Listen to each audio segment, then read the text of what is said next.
என்னுடைய மகள் போன்ற தெய்வங்களுக்காக கண்ணு இந்த தாத்தா வாழ்ந்துக்கிட்டு இருக்கேன். உங்களுக்கு செய்யாமல் வேறு யாரு கண்ணு செய்வேன்? 76 வயசை தாண்டி போயிட்டுருக்க தாத்தா, உங்களுக்கு செய்யாமல் யாரு கண்ணு செய்வேன் அப்படின்ட்டு இந்த விளக்கத்தை நான் சொல்கிறேன். என்ன விளக்கம் சொல்கிறேன்?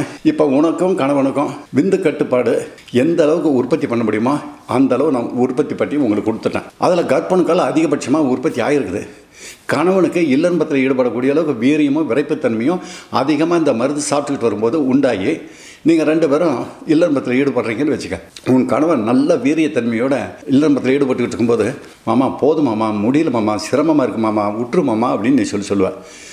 அப்போ நீ அந்த மாதிரி சொல்லும்போது உன் கணவன் அதிகபட்சமான நேரத்தில் திருப்திப்படுத்திக்கிட்டே இருக்கிறான். திருப்திப்படுத்திக்கிட்டு இருக்கும்போது அந்த விந்து இருக்கு இல்லையா, அவனுடைய ஆண் உறுப்புலேருந்து உற்பத்தி ஆகி அந்த விந்தில் கர்ப்பணுக்களை சுமந்துக்கிட்டு, எப்படியும் விந்தில் கர்ப்பணுக்களை சுமந்துக்கிட்டு நீ இல்லன்பத்தில் ஈடுபடும்போது பீச்சி அடித்து ஸ்பீடாக கர்ப்பப்பையில் 2 பக்கம் டியூபுக்குள்ளே போய் அந்த கர்ப்பப்பையில் போய் அந்த விந்து சுமந்துக்கிட்டு போய் கர்ப்பணுக்களோடு போய் சேரும் பாரு. அட்டா என் தமிழ்நாட்டு சொந்தங்கள், என் மகள் போன்ற தெய்வம் அடையிற மகிழ்ச்சி பாரு.